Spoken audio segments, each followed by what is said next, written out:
So mobility's been a big thing that I've been doing a lot this year. Now, I was one of those guys who never did mobility before. Like when I went into the gym, I wouldn't foam roll, I wouldn't do any mobility. A lot of my friends are like that. I know Max Tuning. Hi Max. He says the same thing, never does any mobility. Thing is, especially when you're young like us, teenagers, early, even mid-20s, you can get away with that for a long time and have no real issues from it. But what will happen, especially as you start getting into your 20s, is, and depending on your daily habits too, is your muscles will become tight. It's unavoidable. If you sit down a lot at your desk, that constantly contracts your hip flexors and keeps them in a shortened position. So when you go to stand up and jump or run or do something that involves extending the hips, your hip flexor becomes strained or torn. That's why those are so common.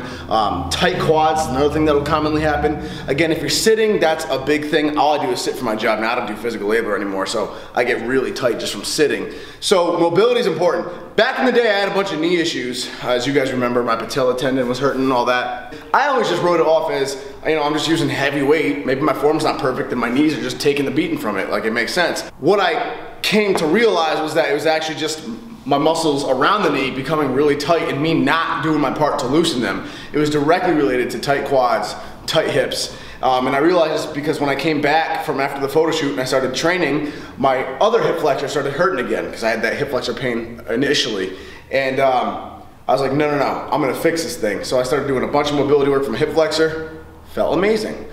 Recently, I felt my patella tendon act up again, just ever so slightly, and I was like, nope, gonna fix this. I loosened up my quads, loosened up my vastus medialis, loosened up my calves. It went away completely. It was all tight muscles, because when your muscles get tight, they pull everything into a position it's not supposed to be in, and that ends up hurting something. So, my little mobility routine for when I squat is pretty simple, but it has made such an amazing difference. I obviously have foam roll. A lot of your looseness is coming from foam rolling. We already went over that. I get the rumble roller. The thing's a beast. You know you're tight if you go over the rumble roller and it hurts. When I first started rolling, I couldn't even finish a session with the rumble roller because it just freaking hurt so bad. Like it was like a deep tissue massage. Now I can roll on that thing all day long and it feels great. If an area does hurt, that means that area is tight. So that's your test. Roll over a rumble roller. And if it hurts, you're tight. It shouldn't hurt.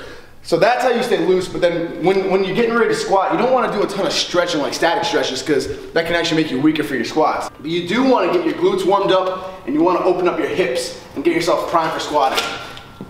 If your glutes are not warmed up, they're not primed, your hips are still closed and tight from sitting all day, what ends up happening is when you go to squat, your glutes don't act. Your hips don't open up correctly. And they don't act correctly either, and then it turns into a good morning, it goes all into your lower back, and that's when injuries happen. So this is a good way to help get your glutes firing, your core firing, your hips firing, and loosen up your hip flexors. First move, I learned this from Brett and Josh on Omar Isof's channel. Some of the stuff I got from them, some of it I got from just studying on the internet over the years. Put the band around mid-thigh level, you step forward as far as you can. This is a medium band, by the way. Don't use a light one, don't use a thick one, use a medium one. And you just step forward, you lunge basically, put in a lunging position. And then you try to force your knee forward and to the outside of your foot. And loosen up that hip. Don't try to flex that hip forward, loosen the hip. Allow the band to pull your leg out like you're trying to pull it from the socket almost. Tight core, and this is just gonna help really open up the hips nicely. And when you're done with that, hold it for like 30 seconds. You can do like 3 30-second holds. When you're done with that though, you feel it in your hips feel a lot looser. You can open them right up a lot better, sit into the squat a lot better. The next one I do right after that, this one is amazing for the hip flexor. This one helped me tremendously when I was getting over my hip flexor pain just from having tight hip flexors. 1 foot forward, Captain Morgan style, and keeping your core tight, so that's important. Flex your core in, flex your abs in, and flex your booty in. You gotta be flexing your butt and your core at the same time. You can put one hand up, that's gonna help keep your core more rigid. From there, you hump the banded hip forward. And again, keeping the abs tight, not letting the belly just hang. Abs tight so you keep a neutral spine, and you're humping with the glute. You're using only the glute flexing to push the hip forward. And that's gonna both fire the glutes up, it gets the glutes warming up, it gets them moving, it gets them primed. So you're warming the glutes up, and at the same time, you're stretching your hip flexor. Core tight, booty tight. You can just do that a few times over. Last but not least, for the hip region, basically the same thing we just did, just from a standing position. Just stand, again, abs tight, and you're just basically locking out like you would on a deadlift or a squat. And this is really just, again, to get the glutes firing, gets the hips engaged, and it does help to loosen up and activate and warm up your hip flexor region. You're using only your glutes, just humping forward as if you're locking out a deadlift. And last but not least, this is for dorsiflexion, so ankle mobility basically. Now, if you have poor ankle mobility, I used to have really poor ankle mobility.